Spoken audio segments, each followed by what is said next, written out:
Traverser les conflits, troisième partie. Communiquer autrement. Communiquer, c'est-à-dire mettre en commun ce qu'il y a d'unique en chacun de nous. Et autrement, si l'on fait ce que l'on a toujours fait, on obtient ce qu'on a toujours obtenu. Et l'objectif aujourd'hui, c'est d'essayer de faire différemment. Pour cela, nous allons nous appuyer sur les travaux de Marshall Rosenberg sur la communication non violente et chercher ensemble les mots qui sont des fenêtres plutôt que de faire comme d'habitude avec ces mots qui peuvent être des murs. C'est-à-dire être soi en permettant à l'autre d'être davantage lui-même. Repérer ce qui est important pour soi et être à l'écoute et de ses propres besoins et des besoins de l'autre, de ce qui est important pour l'autre.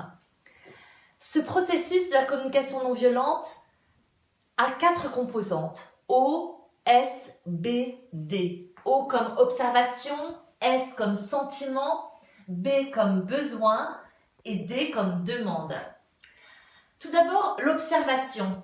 Observer ce qui s'est passé, pouvoir décrire d'une manière neutre la situation à laquelle on se réfère, en veillant à éviter tout ce qu'on a vu la dernière fois, des jugements, des interprétations, des évaluations, des accusations.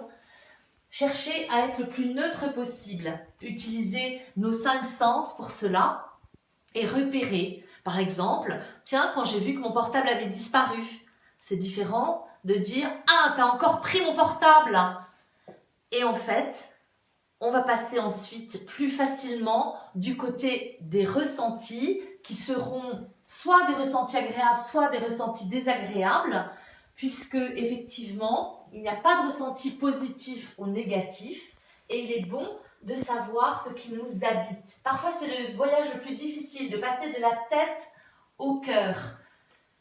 Qu'est-ce que je ressens en ce moment? Et je vous invite dans cette période de confinement à vous interroger les uns et les autres. Quel serait le hit parade de vos 10 ressentis les plus courants en ce moment? Est-ce que c'est débordé, fatigué, tendu, stressé, irritable, découragé, démuni, débordé, frustré, puis en même temps aussi heureux, reposé, parfois content, parce qu'il y a aussi des bons moments. Et c'est bon de regarder les deux côtés, ce qui est agréable et ce qui est désagréable. Ce sont les meilleurs moyens pour nous d'avoir des renseignements sur ce qui est important pour chacun de nous, les besoins. Ce langage des besoins, eh bien, ça nous permet d'être en lien avec nos tripes. C'est-à-dire, eh bien, peut-être le besoin de temps personnel, mais aussi le besoin de compter sur l'autre, le besoin de se rendre service. Ce qui est important pour certains, c'est aussi le besoin de rire, le besoin de sortir, de se défouler, le besoin de pouvoir prendre du temps ensemble. Qu'est-ce qui est important pour vous aujourd'hui? Je vous propose de faire la liste de vos besoins en couple, en famille et de partager sur ces besoins et sur ces stratégies qui vont permettre de nourrir ces besoins. Parce que souvent dans les conflits, nous confondons les besoins avec les stratégies et nous voulons imposer en fait la manière de nourrir certains besoins. Par exemple, si je demande à quelqu'un dans la maison de venir me donner un coup de main, c'est de manière générale, mais si je demande est-ce que quelqu'un serait disponible pour venir mettre la table, c'est différent. Et je vous propose dans les demandes de choisir des demandes concrètes, des demandes réalistes, des demandes qui sont au présent, maintenant, et non pas jusqu'à la fin de l'année. Des demandes positives, on ne demande pas d'arrêter l'ordinateur, on demande peut-être de venir partager le goûter. C'est pas la même chose de dire à l'autre sous la forme d'un ordre ou d'une exigence quelque chose, sous la forme d'une demande, chacun va pouvoir dire oui ou non. Et ça va permettre de créer un dialogue et d'être ouvert aux besoins des uns et aux besoins des autres.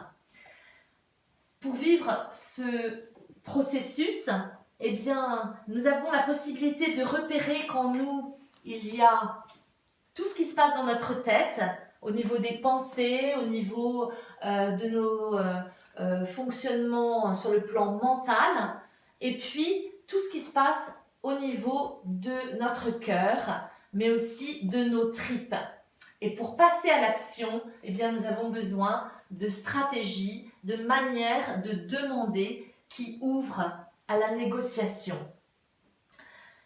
Je vais vous raconter un petit conte pour terminer, l'histoire d'un chef indien qui parlait avec son petit-fils et qui disait qu'il y a deux animaux à l'intérieur de lui, il y a le chacal et puis la girafe. Le chacal qui est agressif, cruel, qui veut s'imposer, qui est accusateur, qui attaque.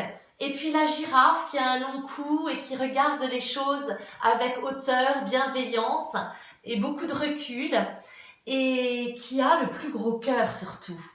Eh bien, le petit-fils questionne son grand-père et lui demande « Mais lequel est le plus fort, grand-père ?»